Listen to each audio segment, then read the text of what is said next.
Welcome to Public TV news బులెటిన్ల ముందుగా headlines. వైద్య ఆరోగ్య శాఖ మంత్రి దామోదర రాజనరసింహ ఇలాకాలో వైద్యుల నిర్లక్ష్యం.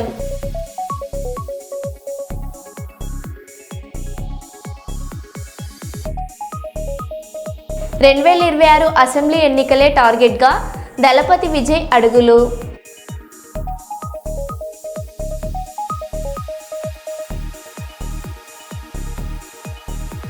అమెరికాకు జైశంకర్ స్ట్రాంగ్ కౌంటర్.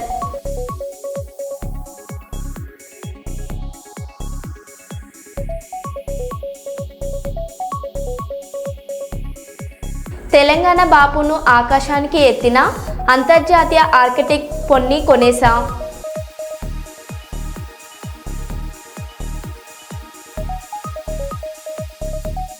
భీమనదేవపల్లి మండలం కొత్తకొండ వీరభద్రస్వామి వారిని రక్షించుకొని ప్రత్యేక పూజా కార్యక్రమాలలో పాల్గొన్న రాష్ట్ర రవాణా బీసీ సంక్షేమ శాఖ మంత్రి పొన్నం ప్రభాకర్. కాజిపేట స్వయంభూ శ్రీ క్షేత్రక మూల గణపతి దేవాలయ క్షేత్రంలో 2025 గణపతి నవరాత్రి ఉత్సవ కళ్యాణోత్సవ వేడుకలు నేటితో ప్రారంభమయ్యాయి. తొలుత స్వామివారికి ఉదయం 5:30 సుప్రభాత సేవ అనంతరం శ్వేతార్క గణపతి స్వామివారి సహస్రనామ స్తోత్రం పారాయణం అనంతరం స్వామివారికి అభిషేకం, అర్చన, హారతి, తీర్థప్రసాద వితరణ అనంతరం భక్తుల గోత్ర అమలచే విశేష పూజలు అనంతరం మండస్థిత అవాహిత దేవద నవగ్రహ పూజ హోమం, 16 రోజుల పాటు ఉత్సవ పూజ, పంచాంగ దీక్షతో గణేశ యాగం అనంతరం మాస శివరాత్రి సందర్భంగా ప్రత్యేక శైవాభిషేకం, సహస్రనామార్చన, సహస్ర మేధకులచే అనంతరం సాయంత్రం 7 గంటలకు శ్రీమతి నాంపల్లి నాగా బృందంచే కూచిపూడి నృత్య ప్రదర్శన జరిగింది. అనంతరం 7:30 రాజదర్బార్ సేవ నిర్వహించడం జరిగింది.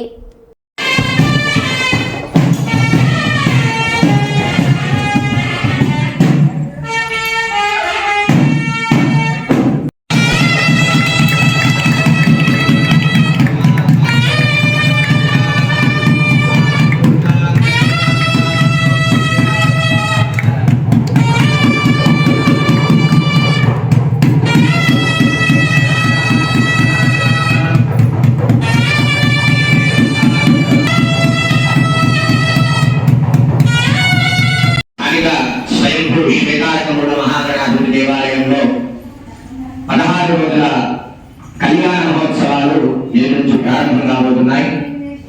భక్తులందరూ కూడా అధిక సంఖ్యలో ఈ కార్యక్రమాలలో పాల్గొని సపరివార సమేతుడైనటువంటి ఆ శ్వేతారకముల మహాగణాధిపతి యొక్క సంపూర్ణ అనుగ్రహాన్ని పొందాలని చెప్పి ప్రార్థిస్తూ మొట్టమొదటిగా గణపతి పూజ, పుణ్యాహవాసనము, రక్షాబంధనము, ఉద్యుత్వరణము,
प्रदक्षिण पदे पदे वाहं पापकरपाहं पापात्मा पापसंहरः इमां कृपया देव शरणागतवत्सला शरणं एकधा ब्रह्मणमुपहरति एकहैव जनमान आयुस्तेजो ददाञ्च विराजञ्च विश्रीर्यातनो गृहे लक्ष्मीराश्रस्ययामुखे दयामासगोत्रजा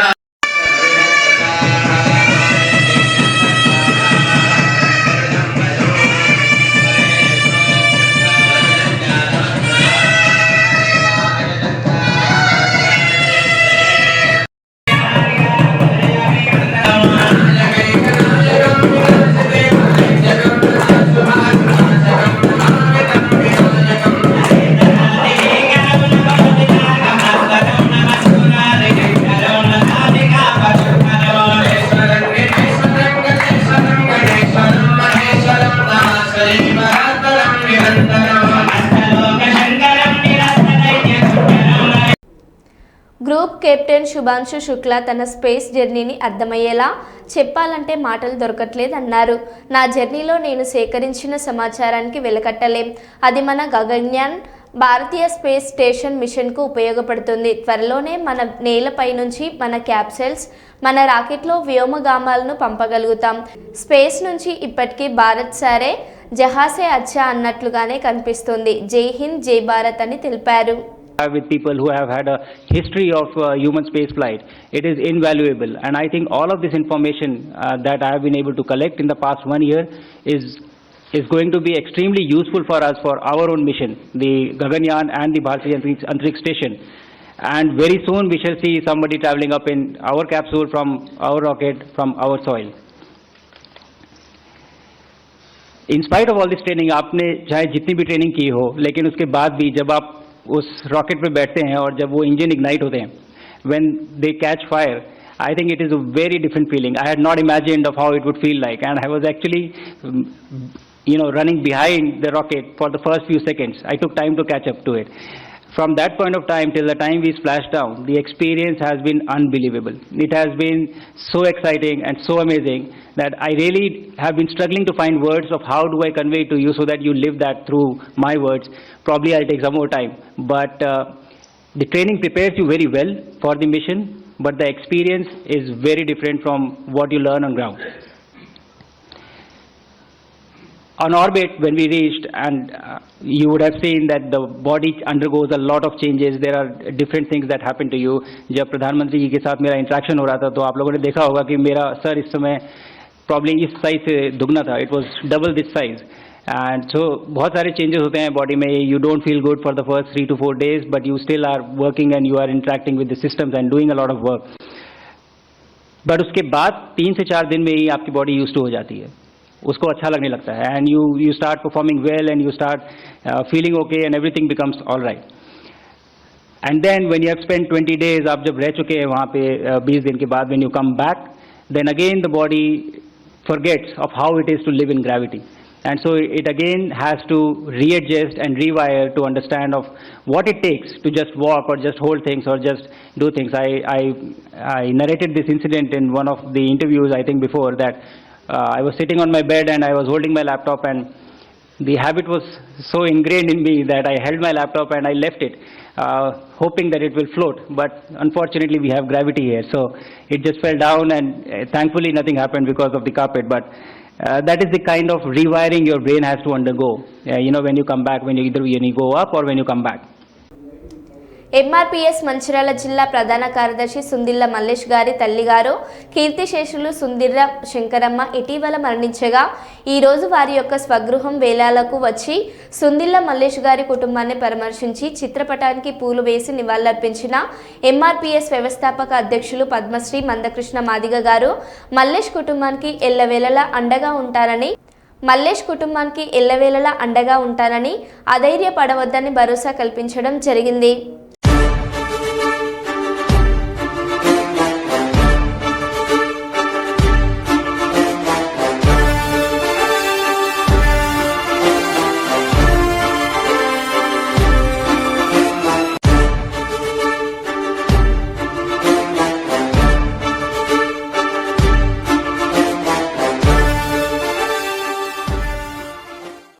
భారత్ యుఎస్ చేస్తున్న దుష్ప్రచారానికి విదేశాంగ మంత్రి జయశంకర్ మాస్కోలో కౌంటర్ ఇచ్చారు.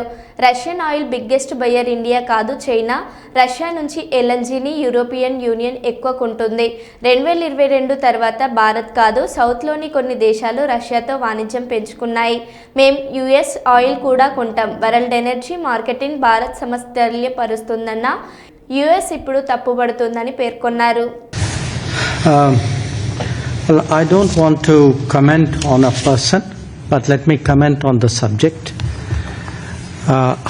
We are not the biggest purchasers of Russian oil, that is China. We are not the biggest purchasers of Russian LNG. I'm not sure, but I think that is the European Union. We are not the country which has the biggest trade surge with Russia after 2022. I think there are some countries to the south.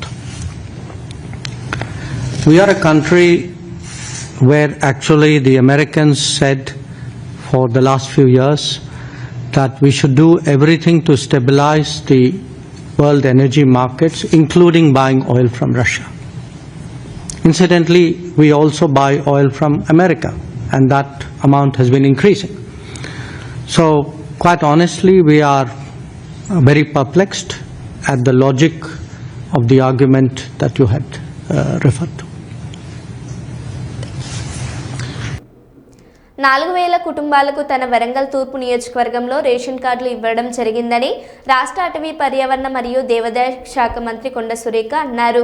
Warangal తూర్పు నియోజకవర్గంలో 1,43,00,000 రూపాయలతో 42వ డివిజన్లో ప్రాథమిక ఆరోగ్య కేంద్రాన్ని ప్రారంభించారు. అనంతరం నూతనంగా ఏర్పాటు చేసిన కమ్యూనిటీ హాల్ను సీసీ రోడ్లు మంత్రి ప్రారంభించారు.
మేడం, ఈ టెంపుల్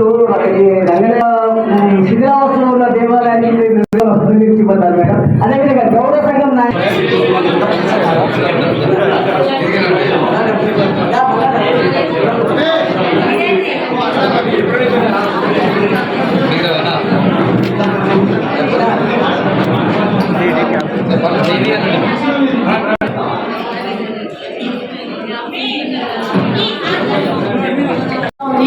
ఎందుకంటే ఆరోగ్యమే మహాభాగ్యం.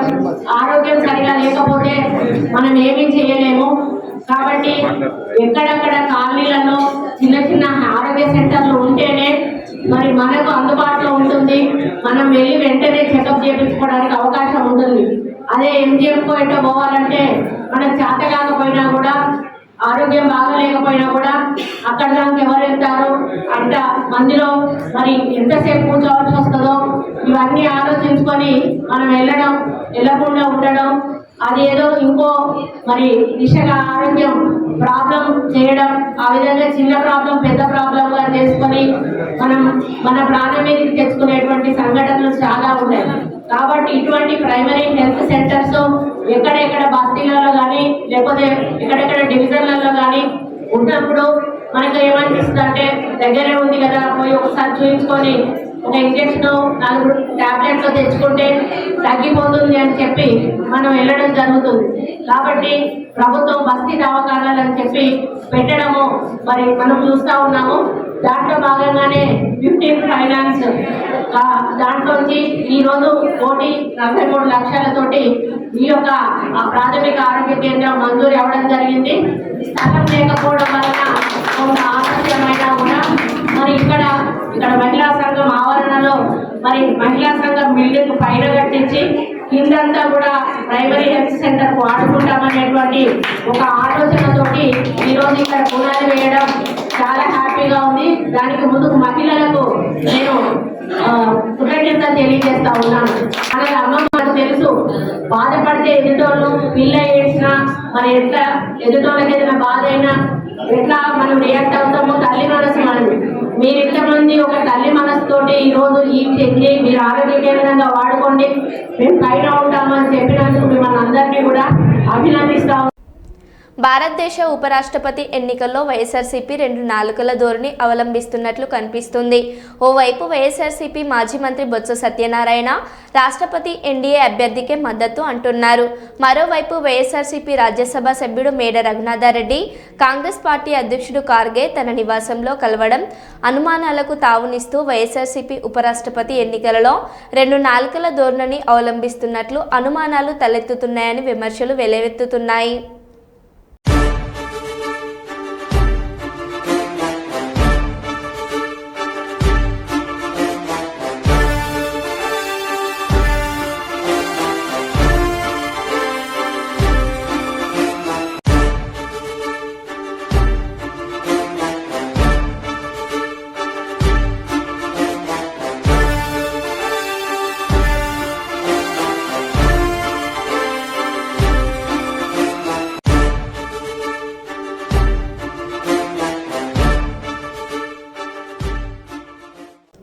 ఎన్డీఏ ఉపరాష్ట్రపతి అభ్యర్థిని కలిసిన మంత్రి నారా లోకేష్, కేంద్ర మంత్రులు, ఏపీ ఎంపీలు భారతదేశ ఉపరాష్ట్రపతి ఎన్నిక జరుగుతుండటంతో దేశ రాజధాని న్యూఢిల్లీలో ఎన్డీఏ ఉపరాష్ట్రపతి అభ్యర్థిగా పోటీ చేస్తున్న సిపి రాధాకృష్ణన్ను ఏపీ మంత్రి నారా లోకేష్, కేంద్ర మంత్రులు, ఏపీ ఎంపీలు కలిసి శాల్వా కప్పి పూల బొకేలు అందించి విజయాన్ని సొంతం చేసుకోవాలని ఆకాంక్షించారు.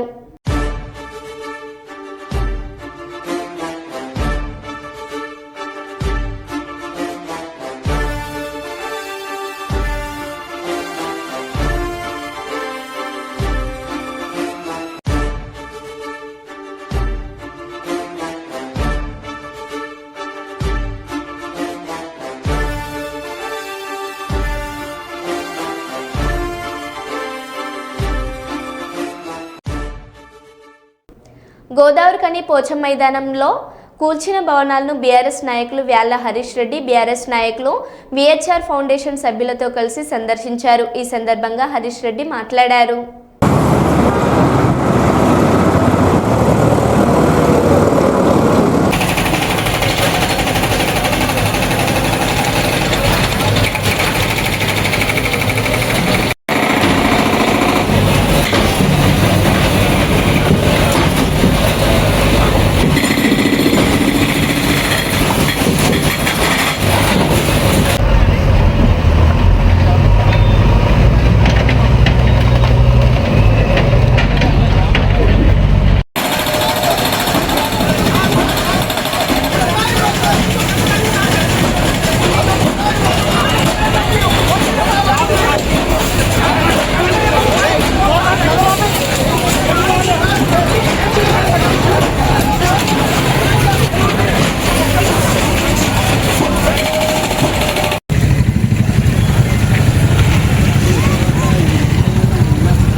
सत्य होगा सीन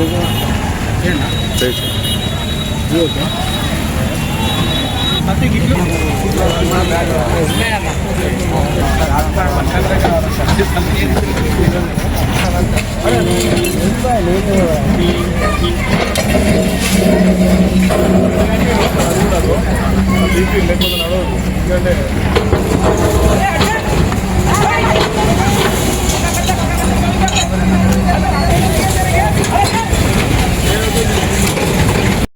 వచ్చే రోజు నుంచి ఇంతే భయపెట్టుడు, కేసులు పెట్టుడు, పట్టించుకోలేదు. ఆయన ఓట్లేసింది మీరే కదా. గుండం నియోజకవర్గంలోని గోదావరిఖని పట్టణంలోని ప్రధాన చౌరస్తా వద్ద ఉన్నటువంటి పోచమ్మ మైదానం దగ్గర కూల్చివేతలు జరుగుతున్నటువంటి సందర్భంలో ఇక్కడ ఒక దుకాణదారుడు ఎవరైతే ఉన్నారో ఆ మహిళ, ఆ సోదరి బాధపడుతూ ఏడుస్తూ నాకు నిన్న ఫోన్ చేసి చెప్పుకుంది, తన బాధను వెళ్ళబోసుకుంది. మరి ఇక్కడ జరుగుతున్నటువంటి విషయం ఏంది కనుక్కుందామని చెప్పేసి నేను ఇక్కడికి రావడం జరిగింది. ఇది గడిచినటువంటి ఏడాది కాలంగా జరుగుతున్నటువంటి నిత్యకృత్యమైనటువంటి ఒక కార్యక్రమం. ఇక్కడ హైదరాబాద్లో ఎట్లయితే రేవంత్ రెడ్డి గారు హైడ్రా అని ఒకటి తీసుకొచ్చి పేదోడి ఇల్లును కూల్చుతున్నాడో, ఇక్కడ రామగుండంలో స్థానిక నాయకుడు, స్థానిక శాసనసభ్యుడు మతిగతి లేకుండా తీసుకున్నటువంటి ఒక నిర్ణయం వల్ల అనేక మంది ఇక్కడ పనిచేసే వేలాది మంది కార్మికులకు ఉపాధి కోల్పోయింది. ఇక్కడ నిన్న సడన్గా ముందస్తు సమాచారం ఏమీ ఇవ్వకుండా డైరెక్ట్గా వచ్చి దబా జేసీబీలు, బుల్డోజర్లు తీసుకొచ్చి ఇక్కడ ఉన్నటువంటి దుకాణాలలో కనీసం వాళ్ళు పెట్టుకున్నటువంటి అమ్ముకునే సామాన్, షూ షాపులు కానీ లేకపోతే వంట సామాన్లు కానీ ఇవి ఏవి కూడా తీసుకునే సమయం ఇవ్వకుండానే దబా కూల్చివేసే ప్రక్రియ ఒకటి మొదలుపెట్టారు. అడ్డుపడితే ఎవరన్నా వాళ్ళని పోలీసులతోని, రెవెన్యూ అధికారులతోని బెదిరించు. వాస్తవంగా ఈ కూల్చివేతకు ఎటువంటి గవర్నమెంట్ పర్మిషన్ లేదు. న్యాయస్థానంలో దీని మీద ఆల్రెడీ ఒక కేసు నడుస్తుంది. ఎవరికి ఎటువంటి నిర్ణయం వెలువడక ముందే దీన్ని మరి అడ్డదిడ్డంగా కూల్చివేస్తున్నారు. ఇక నోట్లేసి గెలిపించినటువంటి ప్రజల్ని ఎవరిని కూడా లెక్క చేయకుండా ఇలా కూల్చివేతలు చేపిస్తున్నాడు స్థానిక ఎమ్మెల్యే రాజ్ ఠాకూర్ గారు. చట్టానికి లోబడి చేయాల్సినటువంటి పని చట్టానికి వ్యతిరేకంగా శాసనం ద్వారా ఎన్నికైనటువంటి శాసనసభ్యుడు ఈ శాసనానికి వ్యతిరేకంగా చేస్తున్నటువంటి ఇది ఒక పని. ఇది ఇక్కడ దాదాపు 1000 నుంచి ఒక 2000 మంది ఉపాధి కోల్పోయింది. కదా వాళ్ళకి ఎవరికైనా ఉపాధి వస్తుందా? ఇక్కడ వేరే కాడ దుకాణాలు కట్టించి ఇది కూడా కొట్టిండా? కాదు కదా. ఎట్లా పడితే అట్లా అడ్డదిడ్డంగా సయ్యద్ గజ లేకుండా, బ్యాలెన్స్ లేకుండా అక్కడ చూడు, అక్కడ దాదాపు గంత పెద్ద ప్రొక్లైన్ ఆడ నడుస్తుంది. నిన్న ఆడ దుకాణదారులు అక్కడ సామాన్ తీసుకునే ప్రాసెస్లో ఉన్నప్పుడు కూడా గట్లనే అది కొనసాగించారు. ఆ కూల్చివేతలలో ఆ స్లాబ్ ఏదో ఇటుక ముక్కనో ఒక పర్సన్ మీద పడి ఒక పౌరుడు కానీ ఇక్కడ ఉన్నటువంటి వ్యక్తులు ఎవరైనా చనిపోయి ఉంటే దానికి బాధ్యత ఎవరిది? 2 రోజుల్లో ప్రజల తీర్పు గట్టిగా ఇస్తారు మీకు. మీరు ఆనాడైతే ఎట్లా పడితే అట్లా ప్రామిస్లు ఇచ్చి ప్రజలకు మేలు చేస్తా అని చెప్పేసి వాళ్ళు ఎన్నికైనరో ఆ పనులన్నీ కూడా తుంగలో దొక్కి, మాటలన్నీ తుంగలో దొక్కి అడ్డదీడంగా ఇలా ప్రజల్ని ఇబ్బందులు పెట్టే ప్రయత్నం చేస్తున్నారు. ఖచ్చితంగా దీనికి ప్రజల నుంచి రానున్న రోజుల్లో తీవ్రమైనటువంటి వ్యతిరేకత మీకు వస్తుంది. మిమ్మల్ని గద్దె దింపి ఖచ్చితంగా ఇక్కడనే ఇదే రామగుండం నుంచి మిమ్మల్ని బయటకు పంపించే రోజు కూడా రానున్న రోజుల్లో మీకు ఏర్పడుతుంది. జాగ్రత్తగా ఇది గుర్తుంచుకోండి మీరు. Thank you. కర్నూలు నగర శివార్లోని ఆదర్శ విద్యా మందిర్ క్రీడా మైదానంలో నిర్వహించిన అస్మిత రగ్బీ లీగ్ ముగింపు వేడుకలు ఘనంగా జరిగాయి. ఈ కార్యక్రమానికి ముఖ్య అతిథిగా ప్రముఖ గ్యాస్ట్రోఎంట్రాలజీ వైద్యులు శంకర్ శర్మ పాల్గొని విజేతలకు ట్రోఫీలను అందజేసి అభినందించారు. జిల్లా వ్యాప్తంగా 24 జట్లు పాల్గొనగా అందులో ప్రథమ, ద్వితీయ, తృతీయ బహుమతులను విజేతలుగా అందజేశారు. ఈ సందర్భంగా డాక్టర్ శంకర్ శర్మ మాట్లాడారు.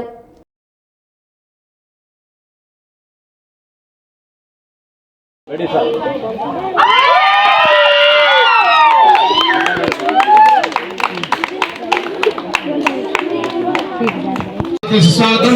అస్మిత రగ్బీ లీగ్, అలాగే రాష్ట్ర రగ్బీ అసోసియేషన్ కార్యదర్శి రామన్ గారికి స్వాగతం, సుస్వాగతం. అలాగే మా హాకీ అసోసియేషన్ జిల్లా కార్యదర్శి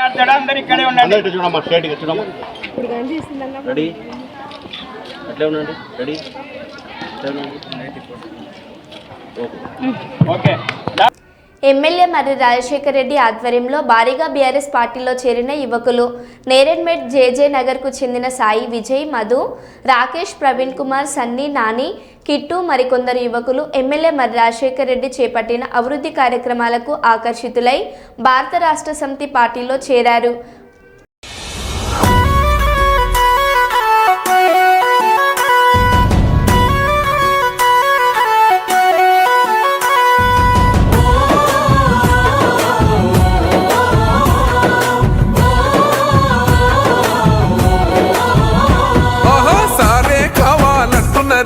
తెలంగాణ పల్లెలల్ల మల్ల కారే రావాలంటున్నరే, తెలంగాణ జిల్లలల్ల